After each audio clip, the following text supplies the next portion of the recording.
Hello दोस्तों, स्वागत है आप सभी का आपके अपने यूट्यूब चैनल प्राइम प्रभाकर पे। दोस्तों, आज की इस वीडियो में हम देखने वाले हैं संविधान के भागों को। यहाँ अनुच्छेद लिखा हुआ, अनुच्छेद वाला हम ऑलरेडी देख चुके हैं। हम आज भाग देखेंगे इसमें, और इसके बाद मैं आपको जो भी इंपॉर्टेंट आपकी डीपी मतलब directive principle of state policy, यानी कि राज्य के नीति निर्देशक तत्व, उनमें आपके आर्टिकल देता है एक सवाल, या फिर आर्टिकल को मिलाने को दे देगा 4 आर्टिकल। ठीक है, तो उसमें जो जो भी इंपॉर्टेंट है उन सबको हम देखेंगे। ये छोटा वीडियो रहेगा हमारा, 5 मिनट के अंदर इसको हम कर लेंगे, लेकिन ये बहुत ही बूस्टर वीडियो है, आप किसको ज़रूर देखें। और इसका मैं आपको वो दे दूंगा टेलीग्राम पे लिंक। ठीक है, मतलब लिंक नहीं, इसका पीडीएफ, तो जाकर के आप सब डाउनलोड करें और वो देखें। तो चलिए शुरुआत करते हैं, संविधान के भाग को देखते हैं। पहला भाग जो है भाग का, वो संघ और उसका राज्य क्षेत्र की बात करता है, यानी कि भारत का जो संघ है और उसके जो राज्य हैं जितने, उनके राज्य क्षेत्र की बात करता है। और इसमें 1 से 4 अनुच्छेदों तक इसकी चर्चा की गई। फिर भाग 2 नागरिकता की चर्चा करता है, अनुच्छेद 5 से 11 तक नागरिकता का जिक्र है। ठीक है, तो यहाँ पे भाग लिखा है, यहाँ पे उसका प्रावधान, फिर यहाँ पे अनुच्छेद लिखे हुए हैं। ठीक है, भाग 3 मूल अधिकारों की बात करता है, इसमें 12 से 35 तक के अनुच्छेद आते हैं। फिर भाग 4 आता है राज्य के नीति निर्देशक तत्व, यानी कि डीपीएसपी, ये 36 से 51 तक आते हैं। ठीक है, इसमें आपके एग्जाम में अगर क्वेश्चन पूछेगा तो ऐसे ही पूछेगा कि नागरिकता का जिक्र किस भाग में, तो भाग 2 में, मूल अधिकार का भाग 3 में, डीपीएसपी का भाग 4 में, राज्य और उसका संघ क्षेत्र वो जो है, यानी कि संघ और उसका राज्य क्षेत्र, वो भाग 1 में। फिर मूल कर्तव्यों की अगर बात करें, ये 51A में है, और इसके लिए भाग 4A जोड़ा गया था, ये आप याद रखेंगे। भाग 4 में डीपीएसपी और भाग 4 में मूल कर्तव्य। भाग 5 में संघ है, यानी कि 52 से 151 तक। ठीक है, अब आप देख रहे हैं ये कितना, मतलब यहाँ राष्ट्रपति से शुरुआत होगा, सब पार्लियामेंट वगैरह सब इसमें हो जाएगी, सुप्रीम कोर्ट वगैरह। ठीक है, तो भाग 5 बहुत बड़ा है, और भाग 5 में जो संघ सरकार है, केंद्र सरकार है, वो है, और इसमें जो जिक्र है वो 52 से 151 तक, यानी कि 100 अनुच्छेद इसमें आते हैं।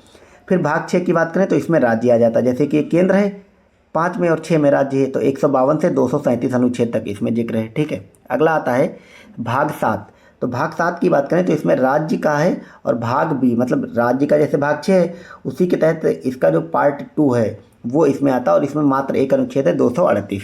फिर है भाग 8। भाग 8 में संघ और राज्य क्षेत्र है। ठीक है, मतलब संघ और राज्य क्षेत्र, ये यूटी वाला बात कर रहा है, 239 से 242 तक का इसमें जिक्र है। जितने कि केंद्र शासित प्रदेश हैं उनकी बात इसमें की जा रही है। ठीक है, अगला है भाग 9, इसमें पंचायत का जिक्र है, 243 से 243 ओ तक इसमें जिक्र। बाकी मैंने जब आपको प्रमुख अनुच्छेद वाला वीडियो कराया था, तो उसमें मैंने आपको संपूर्ण मतलब पंचायतों से रिलेटेड सारे आर्टिकल वगैरह कराए थे, तो वो वीडियो आप जरूर देखे जाकर, वो मेरा पहला ही वीडियो था। डिस्क्रिप्शन में मैंने पूरी प्लेलिस्ट दे दी जो अभी तक मैं आपको करा रहा हूँ। ठीक है, तो जाकर के आप वो सब जरूर देखें। फिर भाग 9A में नगर पालिका है, भाग 9 में पंचायत और 9A में नगर पालिका। ये 243P से 243 ZG तक ये इसमें जिक्र है। फिर 9B में सहकारी समितियां हैं, 243 ZH से 243 ZT तक। ये आपसे नहीं पूछेगा, आपसे सिर्फ भाग पूछेगा। ठीक है, ये जो कठिन वाले हैं आपके एग्जाम में नहीं आएंगे। आपको क्या याद रखना है, आपसे पूछेगा सिर्फ कि सहकारी समितियों का जिक्र किस भाग में, तो 9B में है। ठीक है, ये आप याद रखेंगे।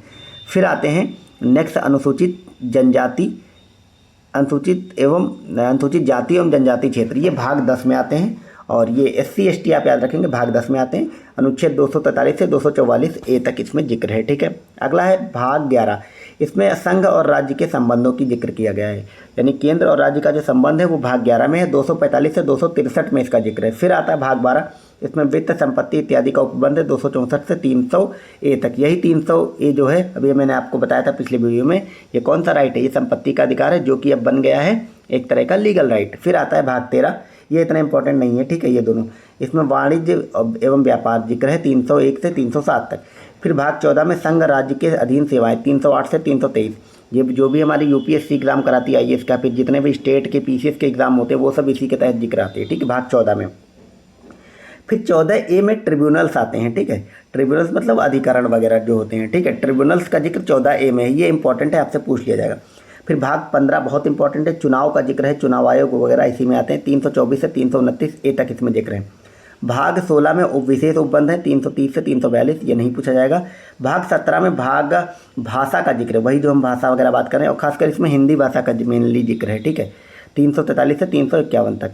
अगला है भाग 18, इसमें आपात उपबंध, ये बहुत इंपॉर्टेंट है, आपसे पूछेगा कि आपातकाल जो लगता है, आपात उपबंध जो किस भाग में है, तो भाग 18 में, 352 से 360 तक में इसका जिक्र है। भाग 19 में विविध है, मिसलेनियस चीज़ें लिखी गई हैं। भाग 20 में संविधान संशोधन है, हमने अपने पहले वाले वीडियो में, अब इससे पहले वाले वीडियो में ऑलरेडी इसको कर रखा है। भाग 21 में अस्थायी संक्रमणकालीन और विशेष उपबंध हैं, और भाग 22 में संक्षिप्त नाम प्रारंभादि हैं। ये इतने इंपॉर्टेंट नहीं है। तो ये हमने देख लिए संविधान के सभी भाग। इसके PDF मैंने टेलीग्राम पे ऑलरेडी दे रखा है, आप सब जाकर वहाँ से इन सबको रिवाइज कर सकते हैं। ठीक है, तो ये हमारे भाग हो गए। और एक चीज़ मैं बता दूं, टोटल भाग आपके हैं कितने वो मैंने बताया नहीं। वैसे मूल संविधान में आपके ये टोटल 22 भाग थे, लेकिन अगर आप जैसे ये है 14A अलग से जोड़ दिया, तो जो A B ऐसे लगा करके जो टोटल जोड़े गए हैं वो सब मिला करके आपके जो टोटल भाग हैं वो 25 हैं। ये आपको याद रखना है। ठीक है, आपके एग्जाम में अगर ऐसा क्वेश्चन आता और पूछता है कि कितने भाग हैं, तो आपको अगर 25 दिख जाए तो आपको 25 लगाना है। अगर ये पूछे स्पेशली लिख करके कि मूल संविधान में कितने भाग थे, तो वहाँ पर आपको 22 लगाना है। ठीक है, अब हम देखते हैं थोड़ा सा DPSP के बारे में। वो भी सिर्फ उन DPSP को देखेंगे जहाँ पे आपके एग्जाम में सवाल आते हैं।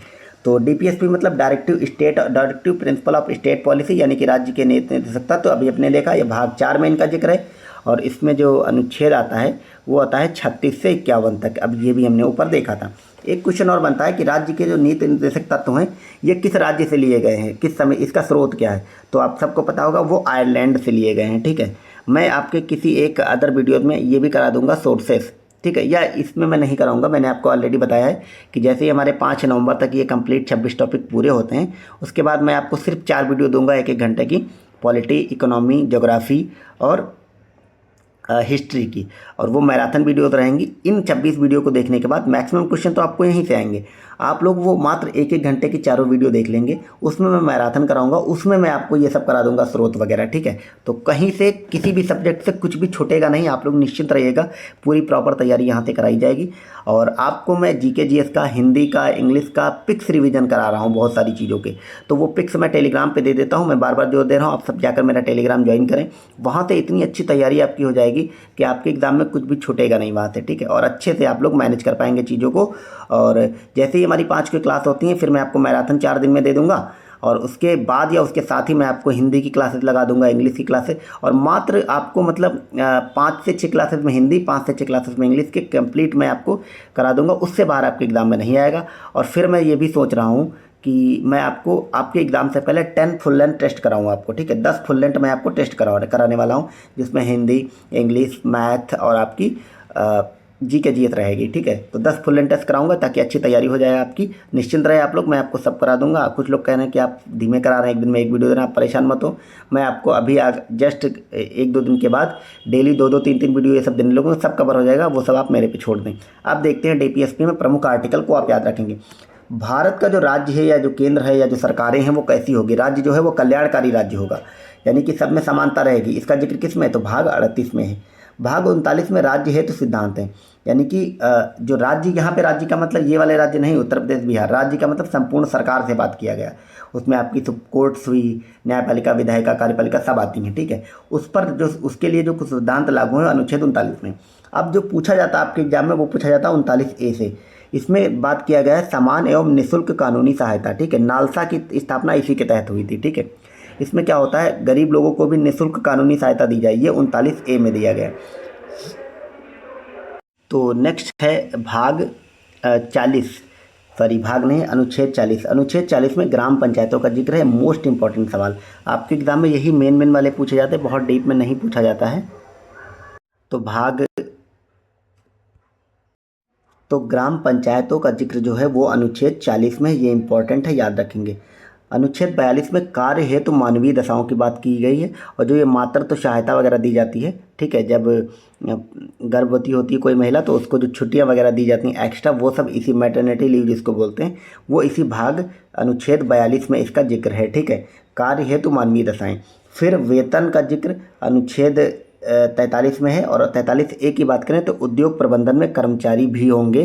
ठीक है, इसका जिक्र जो है 43A में किया गया। 43B में सहकारी समितियां हैं। ठीक है, ये बहुत इंपॉर्टेंट है, खासकर सहकारी समितियों वाला अनुच्छेद। ठीक है, सहकारी समितियों का जिक्र किस अनुच्छेद में, 43B में। ये सब DPSP हैं। फिर UCC बहुत इंपॉर्टेंट है, अनुच्छेद 44 में UCC का जिक्र है। 46 में SC ST EWS शिक्षा से रिलेटेड। ठीक है, SC ST EWS इनकी जो शिक्षा है इन सब का जिक्र 46 में होगा। ठीक है, अनुच्छेद 48 में कृषि एवं पशुपालन का जिक्र है। 48A में पर्यावरण एवं वन्यजीवों का जिक्र है। इसमें आपको कंफ्यूज नहीं होना है, कृषि या एग्रीकल्चर और पशुपालन का जिक्र 48 में है, और 48A में पर्यावरण का जिक्र है। अनुच्छेद 49 में स्मारकों का जिक्र है, राष्ट्रीय धरोहरों का संरक्षण का जिक्र है। अनुच्छेद 50 में न्यायपालिका का कार्यपालिका से पृथकीकरण, यानी कि सेपरेशन ऑफ पावर जो है न्यायपालिका और कार्यपालिका का, वो 50 में है। और 51 में इंटरनेशनल पीस एंड सिक्योरिटी, यानी कि अंतर्राष्ट्रीय शांति एवं सुरक्षा 51 में है। तो ये जितने मैंने आर्टिकल लिखे हैं डीपीएसपी के, बहुत इंपॉर्टेंट हैं। आप इन सब को अच्छी तरीके से याद कर लें, क्योंकि मैंने एक्स्ट्रा ए वाले एक भी नहीं लिखे और इतना ही आपको रखना है। और इन सब का पीडीएफ मैंने टेलीग्राम पे ऑलरेडी दे दिया है, आप जा करके वहाँ से डाउनलोड करें और देखें।